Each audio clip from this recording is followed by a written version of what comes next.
Jak przetrwać ten upiorny czas, kiedy ciemno za oknem robi się dosłownie około godziny 15. Dla mnie to jest zawsze mega trudne, ale mam jakieś takie swoje sposoby, aby sobie trochę ten czas ułatwiać i umilać, także dzisiaj pogadamy sobie o tym. Hej, tu Sysia, witajcie na kanale Red My Lips Art. Pragnę, abyśmy wspólnie zainspirowali się do tego, aby jakoś fajnie spędzać te zimowe, długie wieczory, w czasie, kiedy dzień trwa jakieś 7-8 godzin. Co zrobić, aby nam się przyjemnie funkcjonowało? Jak żyć, panie premierze? Ja się pytam, jak żyć? Ja będę się szykować i w międzyczasie opowiem wam, jak ja sobie radzę z tą sytuacją, bardzo niekomfortową dla nas wszystkich. I czekam na wasze komentarze, abyście wy również dali mi znać, jak wy sobie radzicie. Może macie jakieś swoje patenty, które po prostu pomagają wam nie zasypiać o godzinie 17, spędzać miło, bardzo, bardzo długie i ciemne wieczory i ogarnąć sobie życie tak, aby zmieścić się w tym krótkim czasie, kiedy trwa dzień. Ja wiem, że my wszyscy kochamy jesień. My jesteśmy totalne jesieniary, totalni jesieniarze i wydaje mi się, że to jest troszeczkę wpisane po prostu w nasz naród, że my lubimy taką melancholię i tak dalej. I powiem wam, że ja też lubię jesień, mimo że ja jestem taką osobą, która zdecydowanie lepiej funkcjonuje, gdy jest ciepło, gdy jest długi dzień. Ja jestem człowiekiem na baterie słoneczne i cieplne i okres letni lubię najbardziej. Ale jesień też jest spoko, no nie? Jesień to jest taki moment właśnie, kiedy troszeczkę sobie romantyzujemy ten czas, bo robi się tak troszeczkę chłodniej, ale też przytulniej. Mamy fajne stylizacje, sweterki, kocyki, świeczuszki i tak dalej. I to też jest fajny czas. Ale moim zdaniem do momentu, aż przestawiają zegarki. Od tego momentu po prostu mój organizm wpada w jakąś panikę. Na pewno nie tylko mój. Mówię o sobie, bo nie mam z kim pogadać, mówię do kamery. Nie wiem jak wy, ja jestem raczej rannym ptaszkiem. Mi lepiej funkcjonuje się rano i lepiej się pracuje, jestem bardziej produktywna, aż mi się przypominają czasy, kiedy pracowałam w gabinetach kosmetycznych jako kosmetolog, a jednak te gabinetowe zmiany, no czasami się kończyło o 18, czasami o 20, a czasami nawet o 21 czy 22. I powiem wam, że te popołudnia, takie wieczory, obojętnie czy to lato, czy to zima, ciężko mi się pracowało, więc ja staram się jednak tą swoją pracę tak jakby rozplanować, zorganizować, żeby jak najwięcej zrobić rano. Mam ten przywilej, że pracuję w domu, więc mogę sobie na to pozwolić obecnie. No ale wiadomo, też nie zawsze się da i czasami trzeba też po południu trochę posiedzieć przy pracy. Pierwszy problem, jaki zauważyłam, to, że zawsze po południu wychodziłam z psem na spacer. No i przestawili mi zegarki, nie pytając mnie o zdanie, co nie? Nie pytając o pozwolenie. No i skończyło się rumakowanie. Wy tak chwalicie te moje tereny, że tutaj mam takie ładne tereny do wychodzenia na spacer. Wiecie, ładne, nieładne, ale tak naprawdę po południu już nie mam jak z tym pieskiem wyjść na te moje piękne tereny, bo tutaj nie ma chodnika, tu nie ma oświetlenia, nie ma lamp, tylko jest, wiecie, łyse pole, że tak powiem, i lasy. No i już tak po ciemku to już tak nie za komfortowo. To znaczy, ja tam bać to się nie boję, jakiejś zwierzyny, ale jednak jak jest ciemno, to nie mam też takiej kontroli w razie, jakby nie zauważę na czas, gdyby, nie wiem, jakiś zwierz się zbliżał czy coś. Tutaj też w okolicy gdzieś tam się jakieś wilki pojawiają czy coś, więc to nie jest bezpieczne, żeby chodzić na przykład z latarką po łysym polu i spacerować, no nie? No i wiecie, tak starałam się troszeczkę na przykład kończyć szybciej pracę, żeby o tej, nie wiem, 15:30, punkt 16, żeby już wychodzić. Nie zawsze się da, no ale czasem próbowałam, ale powiem wam, że naprawdę jest to ciężkie, a wiem, że będzie coraz gorzej. To był też taki, wiecie, mój czas trochę na jakby wyłączenie się z pracy, na wychillowanie, trochę ruchu, no bo wiadomo, przy montowaniu czy nagrywaniu, tak jak teraz siedzę, więc fajnie jest się poruszać. I to był też taki fajny czas na po prostu spędzenie wolnego czasu, pospacerowanie sobie, prawda? A teraz, no nie... Po prostu tak szybko gdzieś tam łażę i robię te spacery, ale one są dużo krótsze. One są dużo krótsze niż były. To jest chyba dla mnie taki najgorsza rzecz tak naprawdę z tych wszystkich, które wiążą się z tym długim wieczorem. Tu mam takie spineczki, żabki i podpinam sobie tutaj troszkę włosy. I zobaczcie, fryz, inny fryz, dosłownie minutę. Co zatem zrobić, żeby ułatwić sobie trochę funkcjonowanie, bo no nie ma co ukrywać, my funkcjonujemy praktycznie mamy swój zegar biologiczny, który niemiłosiernie tyka i który sprawia, że kiedy robi się ciemno, to nam się chce spaćku, tak? Więc jak robi się senno i ciemno, to naprawdę ciężko się i pracuje, i w zasadzie ciężko funkcjonuje. Nieraz mam ochotę wziąć sobie jakąś książkę do czytania i po prostu czuję, jak mi się zaczyna chcieć spać, że nie mogę tej książki czytać, bo spanko wzywa. Biorę sobie paletkę Coffee Roastery. Dzisiaj robimy nude make-up, słuchajcie, specjalnie dla Was. I sięgam po odcień Cappuccino. U mnie przede wszystkim pierwszy krok to dobra organizacja pracy, żeby wstać w miarę wcześnie, kiedy jeszcze jest trochę ciemno, żeby zacząć tą pracę jak najszybciej, bo wtedy po prostu zrobię najwięcej i wtedy uda mi się jakby skończyć tą pracę najszybciej. Bo wiecie, praca pracą, ale czasami, szczególnie jak się jest jakby na freelancie, zdarza się, że człowiek ma taki większy luz. Aczkolwiek ja akurat jestem taka dosyć konsekwentna i taka rzetelna w swojej pracy i staram się, wiecie, tak od do gdzieś tam pracować, ale czasami ten luz jak się wkradnie, no to ta praca się trochę rozwleka i staram się, żeby właśnie nie dopuszczać do tego, żeby ta praca mi się rozwlekała, żeby ona zajmowała mi dużo popołudnia tego późniejszego, no bo wtedy już mi się źle pracuje, ciężko mi się pracuje i zdecydowanie wolę robić to w godzinach porannych. Jestem bardziej produktywna, bardziej kreatywna, obudzona, więc nawet rano, kiedy jest bardzo, bardzo rano, lepiej mi się pracuje, nawet jak się nie wyśpię, lepiej niż po południu, kiedy jest późno już i ciemno. Biorę sobie trochę rozświetlacza tego ciepłego od Irene Eris na przeblendowanie tutaj lekko. Druga rzecz, która mi pomaga funkcjonować po południu, to jest może taka banalna rzecz, ale duża ilość światła. U nas w domu tak się funkcjonuje, że właśnie wieczorkami zazwyczaj to światło jest przygaszone, jak oglądamy jakiś film, czy cokolwiek robimy, czy jak nawet czytam książkę, to większość świateł w domu jest pogaszona, jest zapalone tylko gdzieś tam kuchenne, nawet nie w salonie, tylko w kuchni światło takie, żeby ono tak gdzieś tam w oddali po prostu świeciło. A jeżeli chcę sobie czytać książkę, czy coś tam robić, to zapalam sobie lampkę. To jest fajne, bo to tak, wiecie, relaksuje i to takie boczne, takie przygaszone, ciepłe światło jest takie bardzo przytulne, ale do takiego funkcjonowania i obudzenia się jednak duża ilość świateł zapalonych jest lepsza, jest po prostu lepsza. Czyli te takie duże światła z góry, jakby żyrandole, lampiony, no to one tutaj sprawiają, że mi się mniej chce spać. Jest po prostu głupia rzecz, zapalone światło, no ale u nas w domu zazwyczaj właśnie jest takie przygaszone, więc nie dopuszczam do tego, jeżeli chcę funkcjonować jakoś sensownie. Chcę sobie trochę przyciemnić linię rzęs, więc sięgnę sobie może po Irish Coffee. Oczywiście to oświetlenie to też zależy od tego, co chcę robić, bo jeżeli faktycznie mam ochotę sobie pochillować, zrelaksować się, no to lepiej jest sobie właśnie przygasić światełko i zapalić jakieś przyjemne lampeczki. Warto mieć też takie podejście, że pogoda w niczym nie przeszkadza, że tak naprawdę nie musimy siedzieć w domu, można sobie gdzieś wyjść. No okej, jak się żyje na wsi tak jak ja i wszędzie dookoła jest ciemno, może nie jest to łatwe, ale myślę, że wiecie, że da się, że tak powiem, coś zorganizować. Może zacznę jeździć gdzieś w jakieś miejsca, może są jakieś tutaj w okolicy jakieś parczki oświetlone lepiej. Nawet podjechać sobie gdzieś. Ciemno to jedno, ale często też nie chce nam się nigdzie wychodzić, bo jest po prostu zimno, trochę wieje, trochę pada.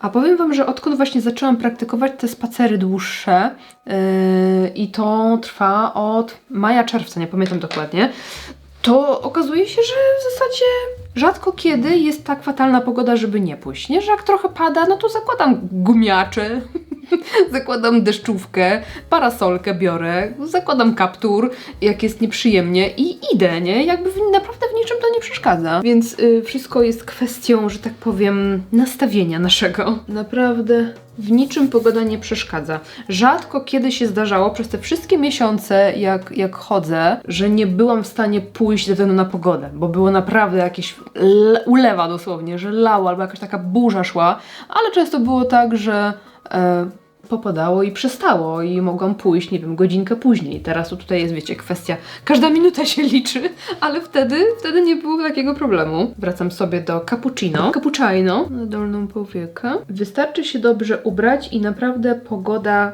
w niczym nie przeszkadza, więc tak naprawdę jeżeli macie możliwość, no to warto też ten czas, albo część tego wolnego czasu, tego popołudnia spędzić na zewnątrz. Dla naszego zdrowia na pewno warto. I ponownie Irish Coffee, trochę w zewnętrznym kąciku, tak żeby połączyć sobie ten makijaż tutaj z kreską. I wewnętrzny kącik też lekko przyciemniam. Może nawet wezmę sobie jakiś skośny pędzelek i skośnym pędzelkiem nałożę cień. Może tym razem wezmę espresso.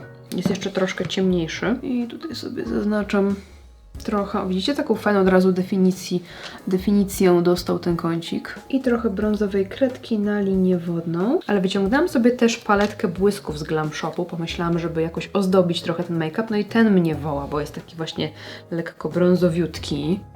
Beżowo-brązowy. A cień nazywa się Medytacja. I nałożę go tak na środek powieki. Lubię sobie nałożyć taką cienką warstwę i rozklepać w formie drobinek, a potem nabrać sobie kolejną jakby porcję i dołożyć na sam środeczek. Wtedy ma to taki piękny, wielowymiarowy efekt i ten błysk jest fajnie też wtedy wblendowany w maty, że nie ma takiego odcięcia. Czy ja chcę na dolną powiekę też jakiś błysk? Ja bym chętnie nałożyła jakiś ciemny błysk. Wezmę sobie trochę Rustic od Natashy Denony. To jest taki satynowy błysk. Będzie fajnie wyglądał właśnie na dolnej powiece. A jest taki trochę ciemniejszy. Moim zdaniem ciemne błyski są totalnie underrated w naszej makijażowej przestrzeni.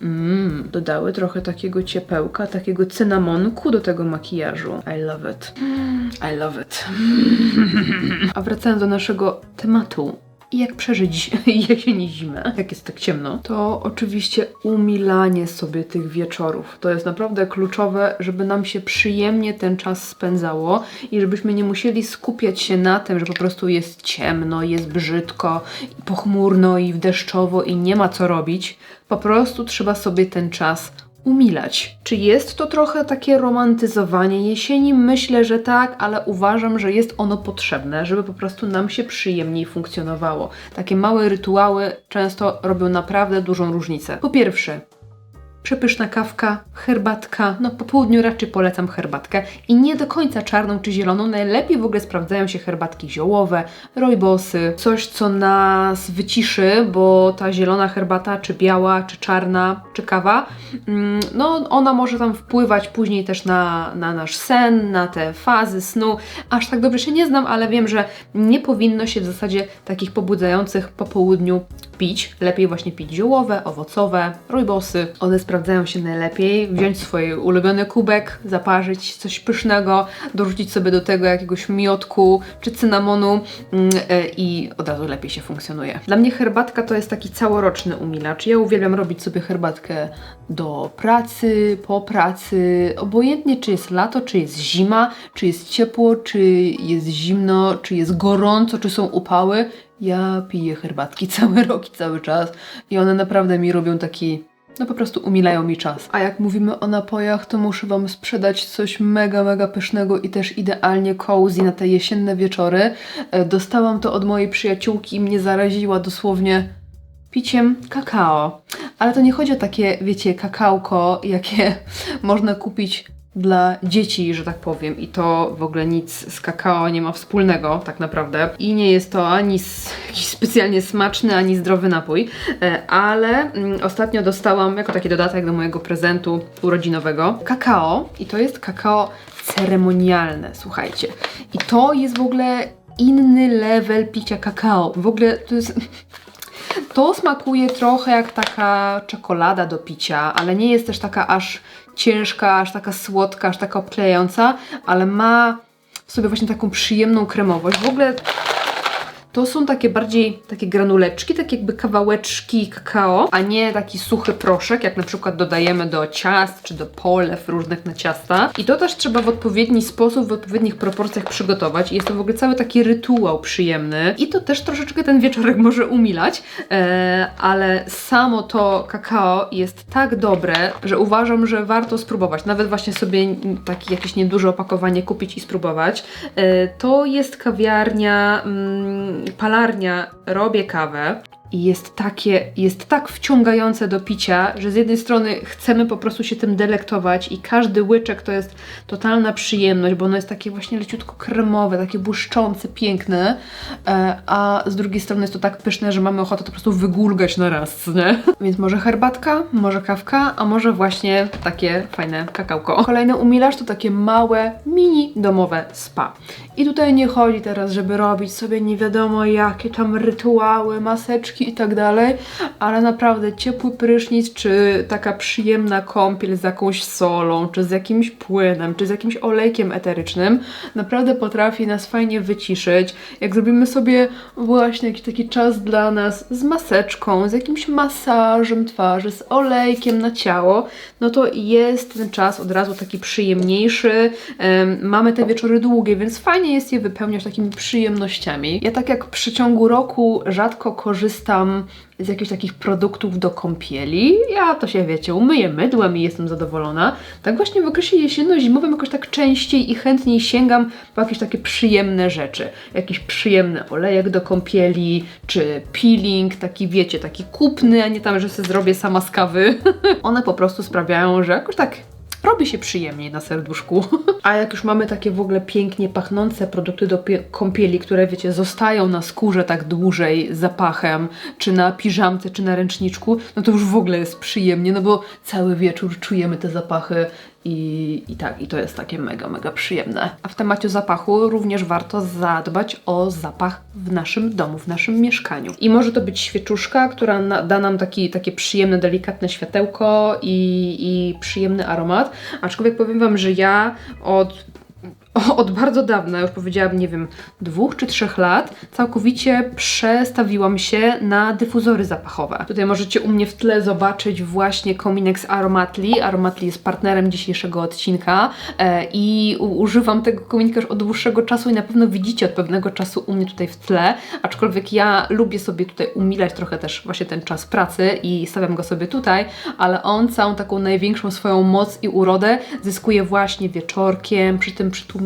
przygaszonym świetle, ponieważ jest to model Flame, który ma takie przyjemne pomarańczowe światło i ten dymek, który się wydobywa z tego kominka, daje wrażenie właśnie takiego płomienia i jest to turbo uspokajające i turbo kojące. Nie dość, że przepięknie wygląda, to jeszcze daje właśnie nam te takie przyjemne wyciszenie. To pomarańczowe światło też pomaga się zrelaksować i tworzy taki mega przytulny, cozy klimacik w mieszkaniu, więc ja uwielbiam. No i oprócz tego ma też dobre właściwości zdrowotne, bo te świeczki to tak bywa różnie, szczególnie jeżeli są to takie świeczki parafinowe, one też ponoć nie mają zbyt dobrych jakby właściwości dla nas, a tutaj mamy tak naprawdę wodę i olejki eteryczne, które mają szereg różnych dobrych właściwości dla nas.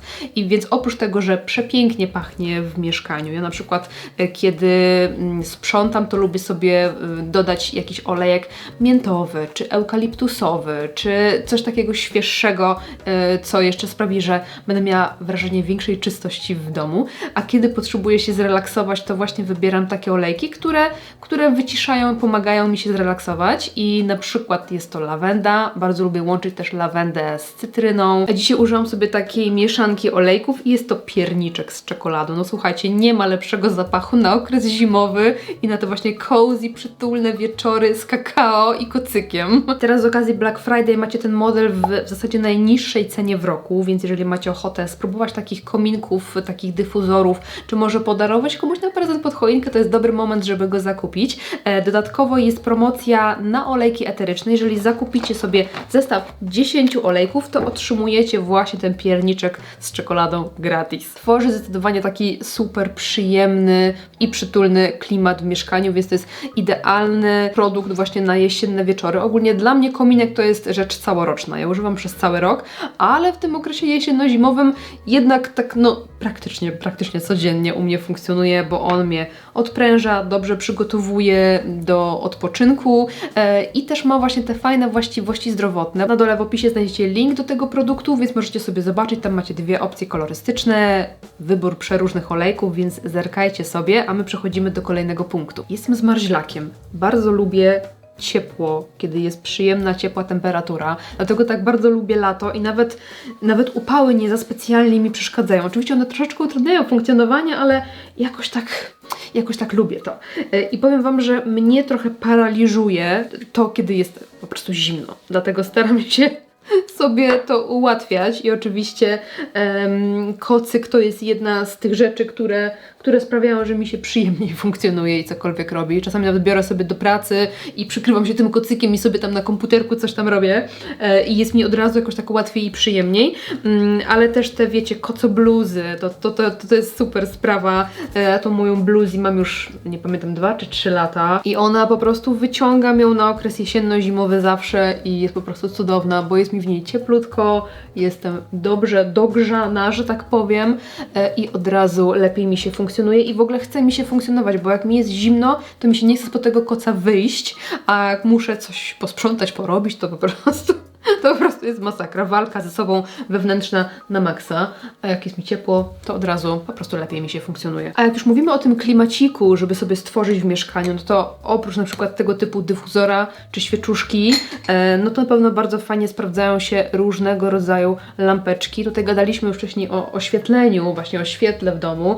Na pewno warto jest postawić też na takie bardziej przytłumione, mniejsze światło, jakieś boczne, czy właśnie różnego rodzaju bombeczki, lampeczki. One naprawdę robią klimat, który sprzyja relaksowi i odpoczynkowi. I baby, musisz koniecznie znaleźć sobie tak zwane przeze mnie chill hobby.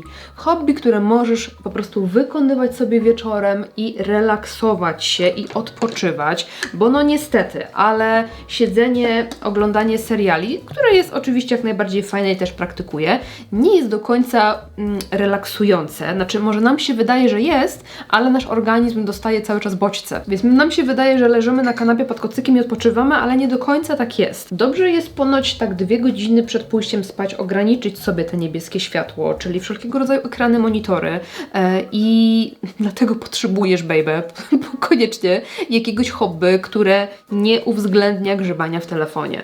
Ja zauważyłam ostatnio, właśnie od kilku dni, słuchajcie, kupiłam sobie puzzle i zaczęłam układać puzzle i spędzam dosłownie, no nie wiem, 2-3 godziny czasami dziennie na układaniu tych puzli i słuchajcie, ja lepiej śpię. W sensie ja nigdy nie miałam problemów ze spaniem, ale budzę się wypoczęta jeszcze przed budzikiem, co się w ogóle nie zdarza w tym okresie zimowym, nie? Latem tak, jak jest jasno, to tak. To się budzę szybciej, ale jak jest ciemno, to jest w ogóle jakaś masakra. A ostatnio po prostu jest to... I love it. Ja tak mogę funkcjonować. Naprawdę czasami jest mi ciężko, no bo wiecie, jestem jednak freelancerem i często ta praca jest taka nielimitowana. Niby skończę tutaj już nagrywanie, idę sobie na kanapę, a potem się okaże, że mam mnóstwo, nie wiem, wiadomości, DM-ów na Insta albo komentarzy, które czekają na odpowiedź.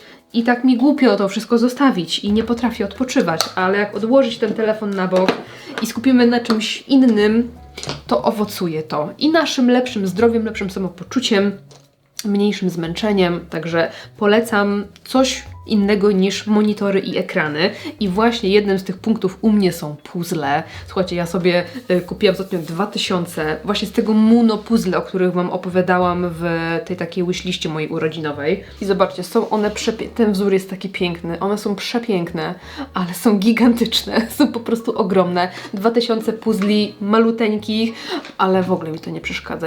Ja wiem, że mam teraz po prostu kilkanaście, kilkadziesiąt dni chillu wieczornego. Ja sobie siadam, robię herbatkę, zakładam moją kocobluzę, włączam sobie jazzik i mam taki dobry czas, słuchajcie, tak się chilluję przy tym. A propos muzy, właśnie polecam jazzik, ale jeżeli nie jesteście tak za bardzo z jazzem zaznajomieni, może tak zabrzmiało, jakbym była jakimś ekspertem od jazzu. Lubię jazz, ale nie każdy jest do takiego słuchania w tle, bo jak weźmiecie sobie na przykład jakieś takie the best of, jakiś tam jazz, coś tam utworów, no to one potrafią być takie trochę pobudzające i takie męczące trochę na dłuższą metę, ale jak sobie włączycie taki chill jazz, coś takiego, wiecie, chill out, coś na tej zasadzie, to ten jazzik jest taki właśnie idealny, gdzieś tam w tle, żeby on sobie plumkał i to jest totalny chill. Także tak, pierwszy punkcik to są właśnie puzzle.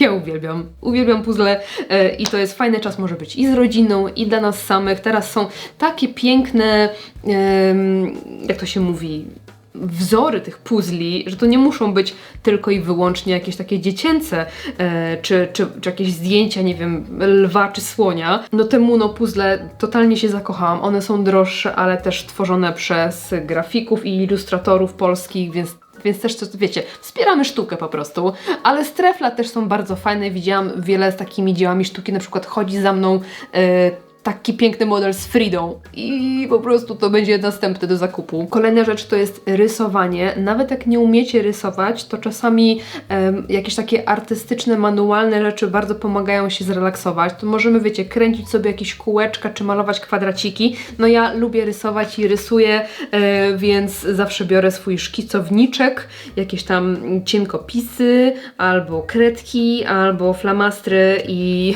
i rysuję. Właśnie ostatnio mogę się pochwalić, że skończyłam tą muszlę, o której Wam mówiłam, że ją męczę od dłuższego czasu. Udało mi się ją skończyć i w międzyczasie jeszcze udało mi się kolejny rysunek skończyć, tylko w sumie jeszcze nie wiem, czy ja chcę robić tło, czy nie, bo mi się podoba taki jasny, ale muszę się jeszcze zastanowić. Ośmiorniczka, taka piękna ośmiorniczka. Uwielbiam ją. 2 godziny z głowy, nie? Biorę się za coś i rysuję i zapominam o całym świecie.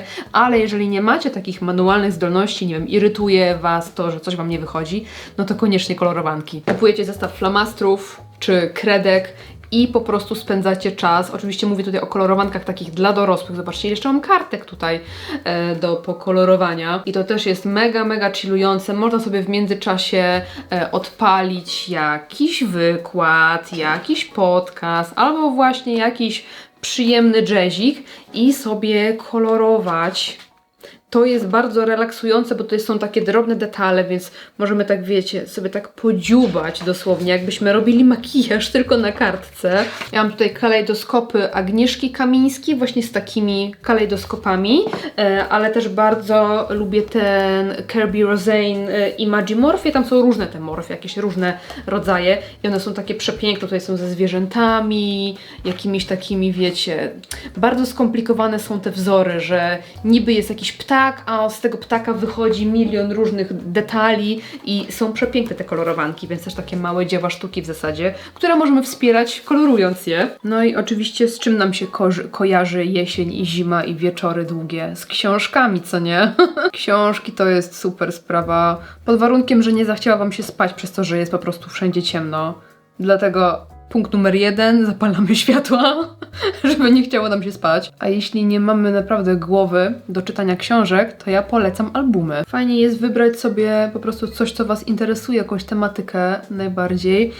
Ja jakiś czas temu wertowałam bardzo fajny album. 1000 arcydzieł malarstwa. Ja się malarstwem od dziecka w zasadzie interesuję, gdzie mogę sobie właśnie przeglądać moich ulubionych malarzy i tych, których znam lepiej, których gorzej i troszkę się uczyć o tym malarstwie dzięki temu, ale też po prostu inspirować się i podziwiać różne dzieła, więc to jest jeden z takich moich ulubionych albumów, który lubię przeglądać. I ostatnio uwielbiam ten album. Jest to Kamienica w lesie, album o szczecińskich kamienicach. Dostałam ten album od mojej Wicki, kursantki, znajomej koleżanki Eli. Pozdrawiam Cię, kochana, serdecznie. Album o kamienicach szczecińskich, z tego względu, że część mojej rodziny pochodzi ze Szczecina. Moja mama i jej rodzina ze Szczecina pochodzą i Ela też pochodzi ze Szczecina i stąd gdzieś tam dostałam ten album i też są przepiękne te kamienice, bardzo inspirujące. No i przepięknie sobie właśnie pooglądać takie, wiecie, arcydzieła, tak naprawdę historię tego miasta sobie poprzeglądać. Ostatnio jak na urodziny zaprosiłam moją mamę i właśnie ciocię, to pokazałam im ten album, to po prostu aż miały czasami łzy w oczach, bo mogły sobie poprzeglądać miejsca, które tak naprawdę znały i kojarzyły z czasów dzieciństwa i takich wczesnonastoletnich. No, zobaczcie, piękne zdjęcia. A Kamienice w lesie też możecie sobie znaleźć autorkę tych zdjęć na Instagramie. Jak macie jakieś fajne książki, czy właśnie albumy do polecenia na długie jesienne wieczory,